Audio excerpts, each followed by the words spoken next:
भाचीच्या शाळेत कार्यक्रम होता, त्यामुळे त्यांनी मला ऑर्गेन्झा पॅटर्नमधली साडी मागितली. मी आधी विचार केला माझ्याकडे तर नाहीच आहे. पण नंतर ज्यावेळेस मी कपाट उचकवलं तर माझ्याकडे ह्या 4 साड्या निघाल्या आणि अजून 2-3 आहेत, पण त्या सिंपलमध्ये होत्या.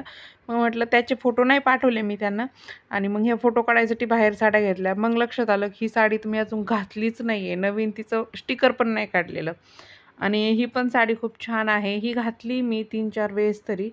पण खूप जास्त वेळेस नाही घातली. म्हणजे माझं असंच होतं नेहमी, की म्हणजे ज्यावेळेस कपाट खोलते किंवा साड्या बघते ना, मग मला टेन्शन येतं. मग कुठं जायचा विचार केला का मग माझ्याकडे एक पण साडी नसते. मग मला एक साडीसुद्धा आवडत नाही. आणि मग असं वाटलं, की डिझायनर म्हणजे अजून पण खूप सगळे आहेत. पण ह्या सुतातल्या माझ्याकडे ह्या 4 साड्या आहेत आणि अजून म्हणजे ह्या टाईपमधल्या आणि अजून पण आहेत. पण त्या थोड्या सिंपलमध्ये आहेत आणि ह्या चांगल्यामध्ये आहेत. परत ही एक साडी माझ्या लग्नातली आहे, जी की मी इतक्या दिवस घातली नव्हती. पण हळदी-कुंकवाला घातली आणि इतकी आवडली ना, की असं वाटलं मी ही का नसेल घातली इतक्या दिवस, इतकी छान दिसत होती ती. परत ही एक आहे, आता इतकं छान अंधारात दिसत नाहीये, पण ती पण एकदम नवीन आहे, दिवाळीला घेतलेली मी.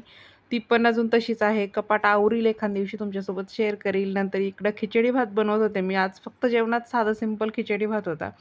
नंतर थोडंसं असं आरशापुढं उभं राहून थोडी शायलिंग मारली, पण काच खूप खराब झाली होती.